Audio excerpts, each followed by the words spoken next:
एक बार सबको नमस्कार। चलिए आज के टॉपिक में हम लोग बात करते हैं। आज का जो लेक्चर है उस लेक्चर में मैं आपको बताऊंगा कि न्यूक्लियोफिलिसिटी और बेसिसिटी में क्या डिफरेंस होता है ना। इसके बारे में आपसे बात करूंगा। तो सबसे पहले मैं आपको ये बता दूं कि न्यूक्लियोफाइल क्या होता है। बता ये इसके पहले मैं बता चुका हूँ। न्यूक्लियोफाइल का मतलब ये होता है कि जो इलेक्ट्रॉन रिच स्पीसीज हो। क्या हो? इलेक्ट्रॉन रिच स्पीसीज हो, है ना। और इलेक्ट्रॉन रिच स्पीसीज वो है जिसके जिस स्पीसीज के ऊपर या तो बेटा निगेटिव चार्ज हो या तो उसके पास लोन पेयर इलेक्ट्रॉन हो। ये बात क्लियर हो गई। ये बात क्लियर हो गई। फिर से मैं रिपीट करता हूं बेटा। न्यूक्लियोफाइल वो होता है जिसके ऊपर निगेटिव चार्ज हो और जिसके पास लोन पेयर इलेक्ट्रॉन हो, है ना। वो आपके न्यूक्लियोफाइल होते हैं। ये बात क्लियर हो गई। और बेस भी वही होता है। बेस पर भी निगेटिव चार्ज वाला होता है, लेकिन एक बहुत छोटा सा डिफरेंस होता है न्यूक्लियोफाइल में और बेस में। तो उस डिफरेंस को मैं बता दूं, तब फिर मैं बताता हूं कि अगर आपके पास एक से ज़्यादा न्यूक्लियोफाइल हो तो कौन बेस्ट न्यूक्लियोफाइल होगा, कौन अच्छा न्यूक्लियोफाइल होगा और कौन थोड़ा सा पुअर न्यूक्लियोफाइल होगा। ठीक है, इसकी बात करता हूं। तो ध्यान दो, एक एग्जाम्पल की हेल्प से मैं आपको समझाता हूं। ध्यान दो। सपोज करो कि एक ओ एच निगेटिव मेरे पास है, इस पर निगेटिव चार्ज है। अगर निगेटिव चार्ज है बेटा तो this is a nucleophile and this is also behave like base. But किस जगह पे वो बेस की तरह काम करेगा और किस जगह पे वो न्यूक्लियोफाइल की तरह काम करना है, इस बात को आपको समझना है। तो मैं आपको ले चलता हूं एक एग्जाम्पल की तरफ। ठीक है, एक एग्जाम्पल मैं आपके सामने और रखता हूं और वो एग्जाम्पल है ये आपका मिथाइल क्लोराइड, है ना। एक बात आपको अच्छी तरीके से बता देना चाहता हूं बेटा कि यहाँ पे इस कार्बन पे पॉजिटिव, हाइड्रोजन पे पॉजिटिव और इस पर नेगेटिव आएगा। तो ये अगर कोई भी नेगेटिव चार्ज स्पीसीज अपने इलेक्ट्रॉन को एच पॉजिटिव को देता हो या एच पॉजिटिव को अपनी तरफ खींच लेता हो, तो उस निगेटिव चार्ज स्पीसीज को क्या बोलेंगे? बेस बोलेंगे। उस निगेटिव चार्ज स्पीसीज को क्या बोलेंगे? बेस बोलेंगे। ठीक है, तो एक बात मैंने डिसाइड कर दिया कि बेस वो होता है जो सिर्फ और सिर्फ प्रोटॉन से रिलेशन रखता है, सिर्फ और सिर्फ प्रोटॉन को खींचता है या प्रोटॉन को अपनी इलेक्ट्रॉन प्रोवाइड करता है। वो क्या कहलाता है? बेस कहलाता है। तो आपके माइंड में ये आ गया होगा, ये सेट हो गया होगा कि बेस वो होगा, यानी नेगेटिव चार्ज स्पीसीज बेस तब होगा जब वो सिर्फ अपने इलेक्ट्रॉन को प्रोटॉन को ट्रांसफर करे या प्रोटॉन को अपनी तरफ अट्रैक्ट कर ले। इस बात को क्लियर कर लिया आपने। अब आता हूं दूसरी बात। यहां पे भी आप देखोगे कि Cl पे निगेटिव और कार्बन पे पॉजिटिव। अब अगर कोई भी negative charge species H positive के अलावा कार्बन पॉजिटिव को इलेक्ट्रॉन देता हो, H पॉजिटिव को छोड़ दो, कार्बन पॉजिटिव को देता है, कार्बोकैटायन को अपना इलेक्ट्रॉन अगर देता हो बेटा, तो आप तुरंत समझिएगा कि उसी को हम न्यूक्लियोफाइल कहते हैं। Is it clear? When a negative charge species will attract the H positive towards, or if donate the electron to H positive, that will call base. Whereas if a negative charge species donate the electron to the carbocation, that will called nucleophile. तो क्या बन जाएगा? आप देख सकते हो यहाँ पर CH3 और ये आपका Cl निकल गया। ठीक है, तो आपको एक बात दिमाग में बैठा लेना है कि बेस वो होता है जो सिर्फ और सिर्फ अपने इलेक्ट्रॉन को H पॉजिटिव को ट्रांसफर करता है, और न्यूक्लियोफाइल वो होता है जो अपना इलेक्ट्रॉन हाइड्रोजन पॉजिटिव के अलावा वो किसी को भी दे सके, यानी H पॉजिटिव C पॉजिटिव को दे सके। ये बात क्लियर हो गई होगी बात। अब इलेक्ट्रॉन को कार्बोकटायन को देने की टेंडेंसी या H पॉजिटिव को अट्रैक्ट करने की टेंडेंसी जो बेस की होती है, that will called nucleophilicity and basicity. I repeat again, nucleophilicity are the term which indicate the electron giving tendency to the carbocation, जो क्या करता है, इलेक्ट्रॉन की देने की टेंडेंसी कार्बोकटायन को रिप्रेजेंट करता है। जो अच्छे से इलेक्ट्रॉन देगा कार्बोकटायन को वो अच्छा न्यूक्लियोफाइल, जो थोड़ा सा लो स्पीड से इलेक्ट्रॉन लाके देगा वो पुअर न्यूक्लियोफाइल। बेसिसिटी क्या है, H पॉजिटिव को जो जितना तेजी से अपनी तरफ खींच ले वो बेसिसिटी को इंडिकेट करता है। ठीक है ना, वही बात मैं आपको समझाना चाहता हूँ। तो सबसे पहले एक बेसिक डिफरेंस बता दूं कि आपका इसमें डिफरेंस क्या होता है। सबसे पहली बात कि ये केमिकली काइनेटिक कंट्रोल्ड रिएक्शन को बताता है न्यूक्लियोफिलिसिटी। इसका मतलब क्या, कौन सा रिएक्शन स्लो होगा, कौन सा रिएक्शन फास्ट होगा, वो न्यूक्लियोफाइल डिसाइड करेगा, अटैक करना डिसाइड करेगा। मतलब ये हुआ, ये केमिकल काइनेटिक्स में पढ़ा जाएगा। अटैकिंग स्पीड अगर हाई है इसका मतलब कि वो अच्छा न्यूक्लियोफाइल है, और अगर अटैकिंग स्पीड उसका थोड़ा सा लो है, धीरे धीरे जाके अटैक कर रहा है, कार्बोकटायन को इलेक्ट्रॉन थोड़ा सा लेट से दे रहा है, इसका मतलब क्या होगा, वो आपका क्या होगा, वो आपका जो होगा वो थोड़ा सा पुअर न्यूक्लियोफाइल होगा। ये बात समझ में आ गई, ये बात क्लियर हो गई आपको। अब देखो ध्यान से, अब बात ध्यान से समझने वाली बात है। दूसरा फैक्टर ये है कि बेस का जो इफेक्ट होता है बेसिसिटी में, वो कहलाता है थर्मोडायनेमिकली कंट्रोल्ड प्रोसेस है। थर्मोडायनेमिकली मतलब क्या हुआ, OH निगेटिव का H को इलेक्ट्रॉन देना और H का टूट करके बाहर निकल जाना, वो थर्मोडायनेमिकली कंट्रोल्ड किया जाता है।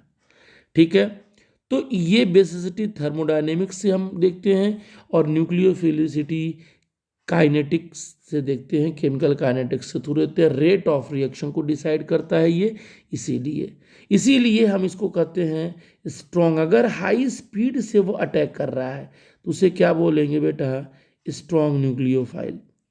और अगर वो लो स्पीड से अटैक कर रहा है इसका मतलब क्या कहेंगे, वीक न्यूक्लियोफाइल। बहुत मजेदार बात आपको बता रहा हूं। ठीक है, ये बात क्लियर हो गई। चलिए आगे चलते हैं हम लोग। अब मैं आगे ले चलता हूँ। तीसरी बात होती है स्टेरिक फैक्टर। स्टेरिक फैक्टर क्या होती है, ध्यान से सुनना मेरी बात को ध्यान से सुनना। स्टेरिक फैक्टर क्या है, स्टेरिक हिंड्रेंस जहाँ ज़्यादा होता है उसकी न्यूक्लियोफिलिसिटी कम होती है। ठीक है ना। अब देखो ध्यान से, एक एग्जांपल समझाता हूँ। आपके पास OH निगेटिव है, मैं आपको 3 रिएक्शन देता हूँ। एक CH3Cl, यहाँ पर OH निगेटिव है, यहाँ पे मैं 2 CH3 दे दे रहा हूँ, यहाँ पर भी CH3 दे दे रहा हूँ, यहाँ पे Cl दे दे रहा हूँ। ठीक है, और यहाँ पे एक तीसरा वाला मेरे पास दिख रहा है। अब जरा ये बताओ बेटा कि यहाँ पर OH ईजिली यहाँ अटैक कर सकता है क्योंकि यहाँ कोई हिंड्रेंस नहीं है, कोई रिपल्सन नहीं है, तो इसका रेट R1 मान लिया जाए। यहाँ पे पॉजिटिव है और यहाँ पे निगेटिव है, न्यूक्लियोफाइल को इस पॉजिटिव पे आना है, इधर से जा नहीं सकता क्योंकि ये दोनों लोग हिंड्रेंस करेंगे, तो इसका मतलब इसका रेट R2 होगा। यहाँ पे देखो ये 3 डिग्री है तो यहाँ पर भी निगेटिव और ये पॉजिटिव है। बेटा यहाँ पे देखो 3 CH3 ग्रुप है, सामने से तो आ नहीं सकता इस कार्बन पे क्योंकि ये भी न्यूक्लियोफाइल है, बैक से अटैक नहीं कर सकता, इसका मतलब 3 डिग्री में हिंड्रेंस ज़्यादा है। और जब 3 डिग्री में हिंड्रेंस ज़्यादा होगा तो आप कह सकते हो कि यहाँ पे न्यूक्लियोफिलिसिटी कम हो जाएगी। तो स्टेरिक हिंड्रेंस जो होता है बेटा, स्टेरिक हिंड्रेंस वो क्या होता है, न्यूक्लियोफिलिसिटी के इनवर्सली प्रोपोर्शनल होता है।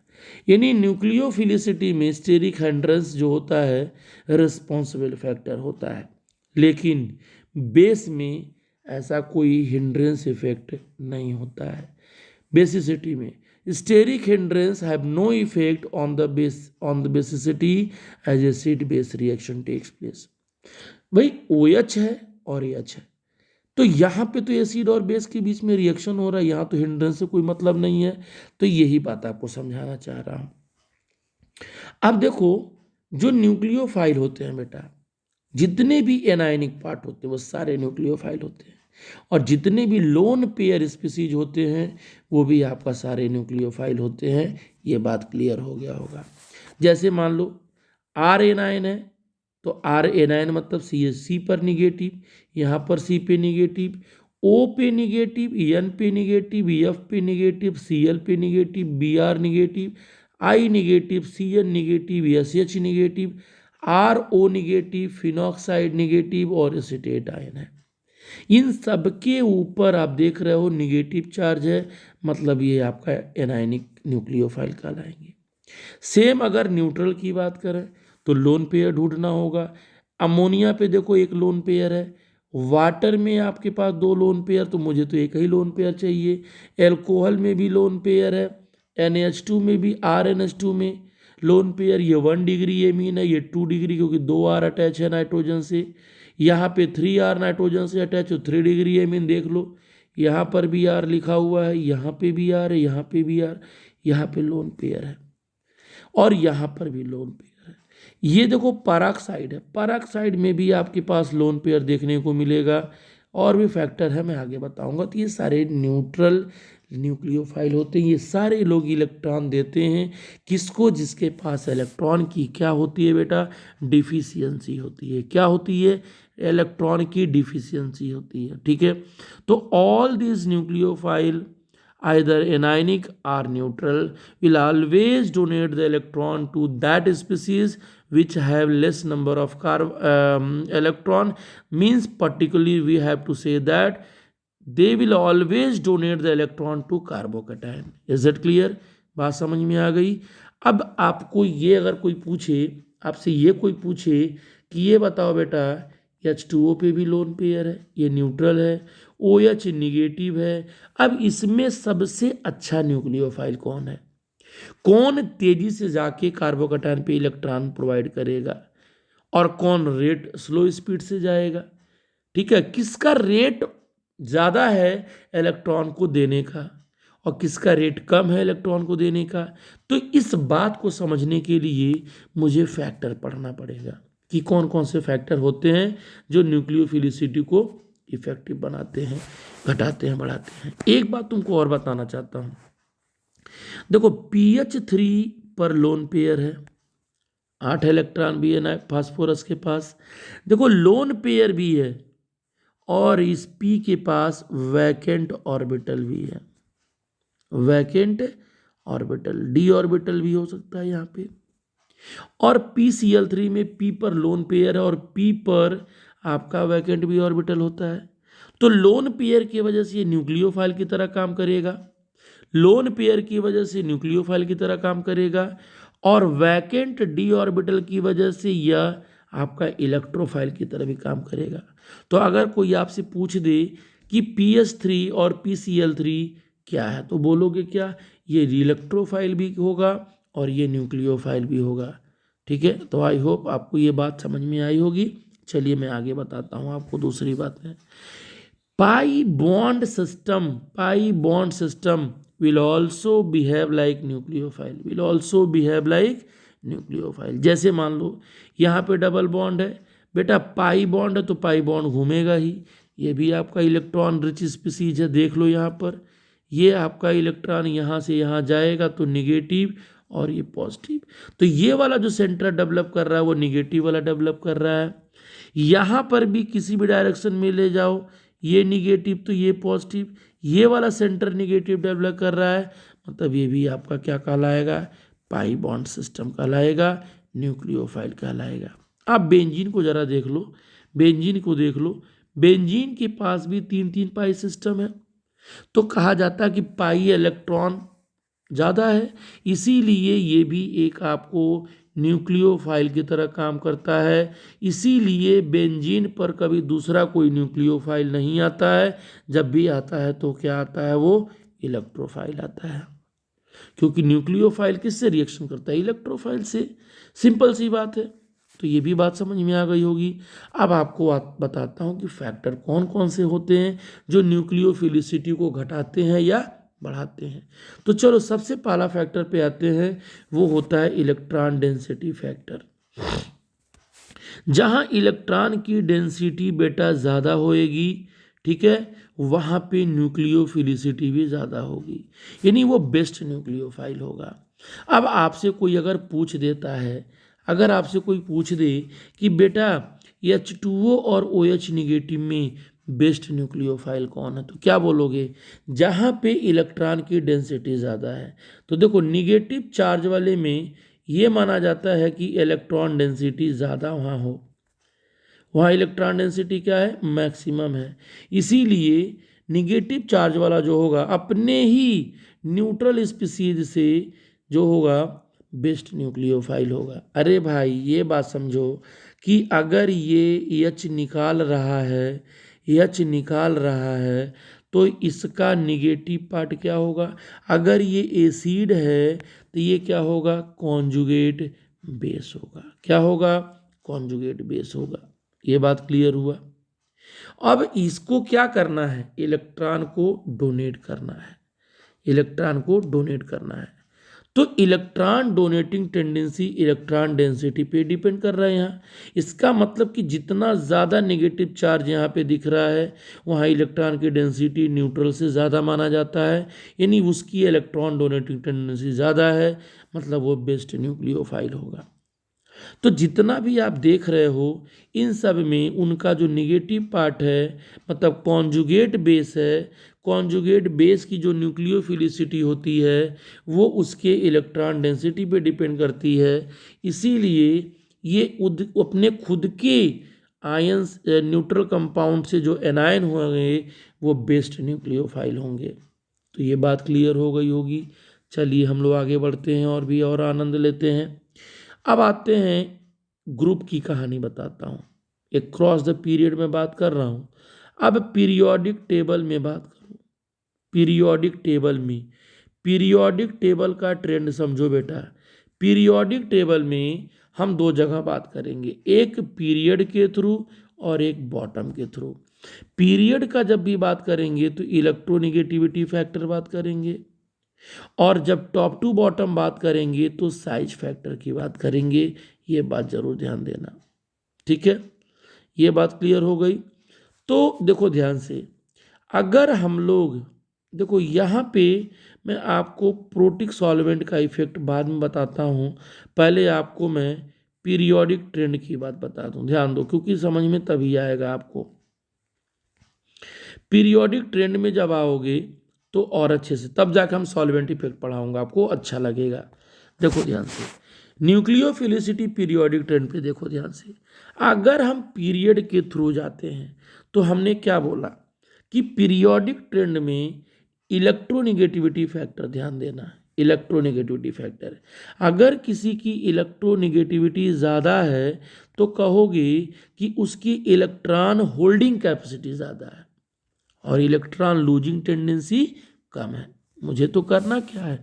इलेक्ट्रॉन को जो इजीली प्रोवाइड कर सके, जो इलेक्ट्रॉन को कार्बोकटायन को इजीली प्रोवाइड करेगा वही बेस्ट न्यूक्लियोफाइल होगा।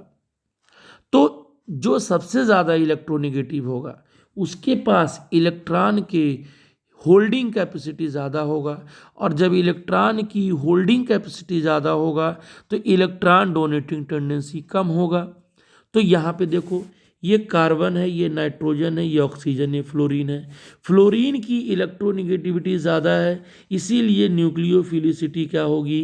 कम होगी। शॉर्ट ट्रिक समझो, देखो और भी तरीका होता है समझाने का इसका।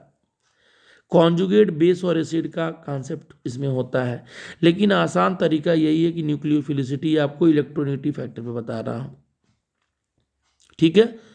तो ये कहानी हो गया। अब एक बात और बता दूं कि जब पीरियोडिक क्रॉस द पीरियड बात करोगे तो न्यूक्लियोफिलिसिटी और बेसिसिटी दोनों एक दूसरे के सिमिलर मूव करते हैं, यानी जो न्यूक्लियोफिलिसिटी का सीक्वेंस होगा वही बेसिक स्ट्रेंथ का भी सीक्वेंस होगा।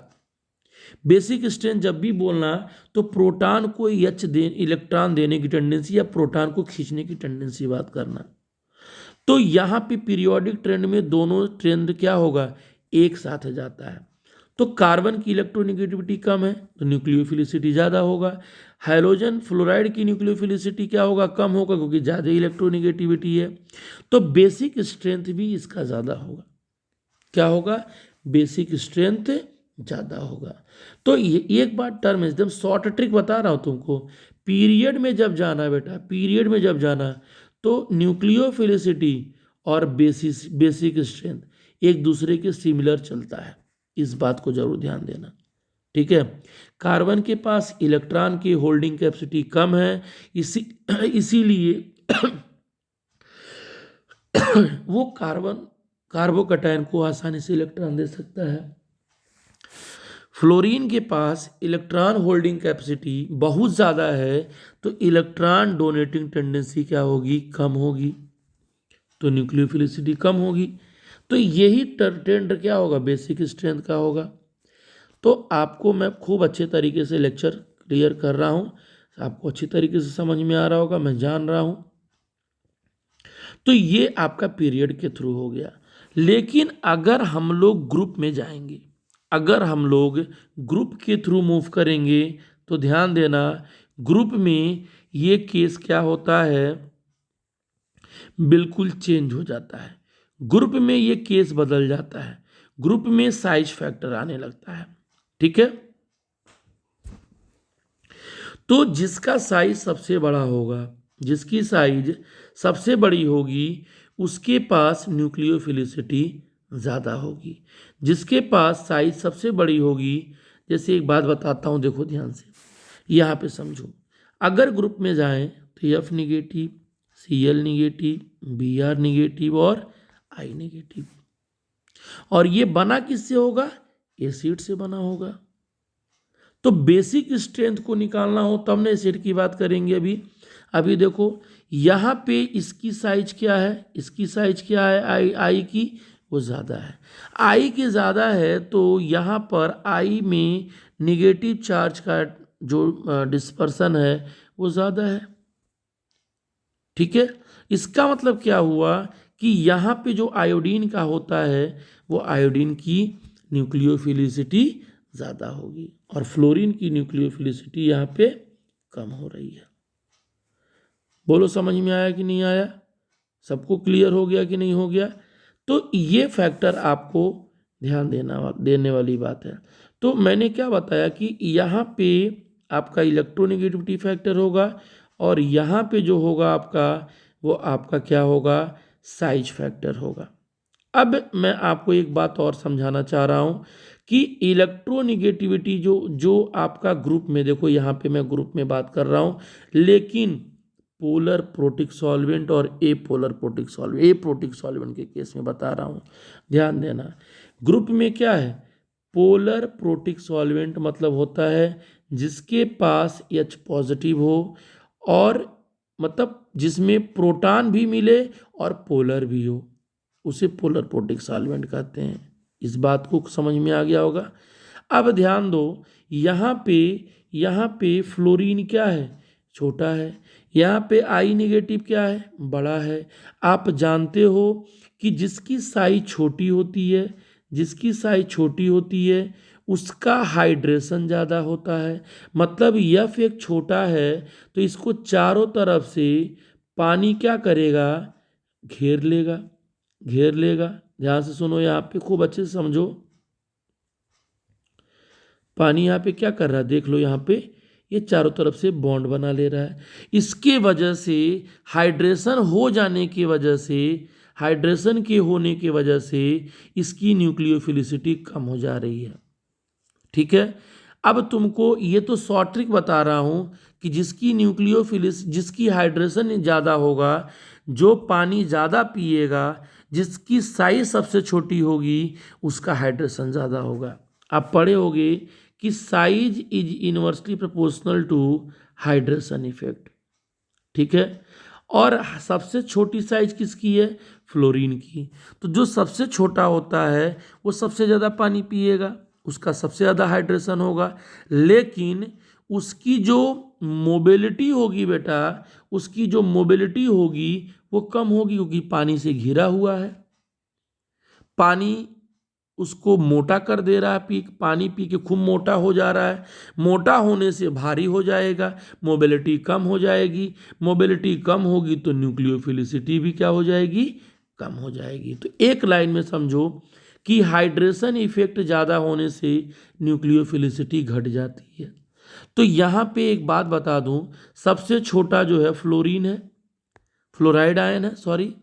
तो फ्लोराइड छोटा होने से हाइड्रेशन ज़्यादा होगा, हाइड्रेशन ज़्यादा होने से हाइड्रेटेड साइज बढ़ जाएगी, और जब साइज बढ़ेगी यानी वो मोटा होगा, छोटा है तो मोटा होगा पानी पी के मोटा होगा तो भारी हो जाएगा, हैवी हो जाएगा, तो उसकी मोबिलिटी कम हो जाएगी। मोटा आदमी दौड़ नहीं पाता है, मोबिलिटी कम हो जाएगी, और जब मोबिलिटी कम होगी तो न्यूक्लियोफिलिसिटी भी कम होगी। वो इजीली इलेक्ट्रॉन अपना कार्बोकैटायन को नहीं दे सकता। ठीक है, कि यहाँ पे मैंने ट्रिक भी लिख दिया है कि हाइड्रेशन जो होता है वो साइज के फैक्टर होते हैं, और हाइड्रेशन एक और होता है, मोबिलिटी भी होता है। दूसरी बात अगर कर लो तो यहाँ पे आई निगेटिव है। आई निगेटिव पे अगर बात करोगे तो साइज बड़ा है तो हाइड्रेशन कम होगा, पानी उसको घेरेगा लेकिन कम घेरेगा, हाइड्रेशन कम होगा, और उसका हाइड्रेटेड साइज भी छोटी हो जाएगी। जब हाइड्रेटेड साइज छोटी हो जाएगी, वो हल्की हो जाएगी, तो मोबिलिटी कम होगी। अरे भाई पानी कम पिएगा तो कम मोटा होगा तो मोबिलिटी कम होगी। अरे मोबिलिटी ज़्यादा होगी, भाई पानी कम पिएगा तो पतला रहेगा, हल्का होगा तो ज़्यादा घूमेगा, मोबिलिटी ज़्यादा होगी तो न्यूक्लियोफिलिसिटी भी ज़्यादा होगी। मतलब क्या हुआ, पोलर प्रोटिक सॉल्वेंट के अंदर मोबिलिटी किसकी ज़्यादा होगी, आई निगेटिव का, और मोबिलिटी कम किसकी होगी, एफ निगेटिव का, क्योंकि पानी पी के मोटा हो रहा है। मोटा होगा तो भारी होगा तो मोबिलिटी कम होगी तो न्यूक्लियोफिलिसिटी कम हो जाएगी।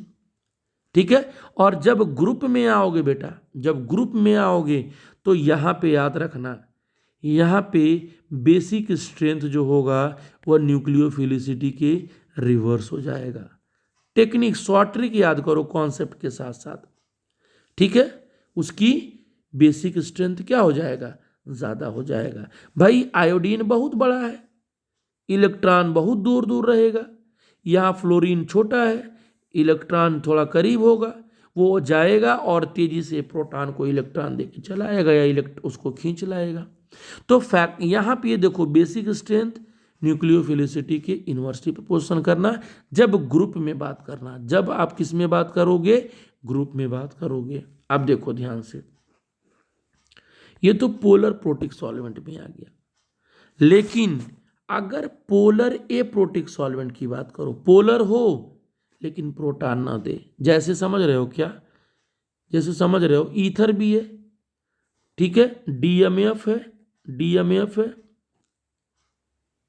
ठीक है, ये सारे पोलर एप्रोटिक सॉल्वेंट, पोलर होंगे ये लेकिन प्रोटॉन नहीं देंगे। जैसे मान लो CH3 है, O है, CH3 है, बेटा इलेक्ट्रोनिगेटिविटी फैक्टर की वजह से पोलर तो हो रहा है लेकिन प्रोटॉन नहीं देगा। मेरी बात समझ में आ रही कि नहीं आ रही है? तो ये जो है पोलर एप्रोटिक सॉल्वेंट होता है।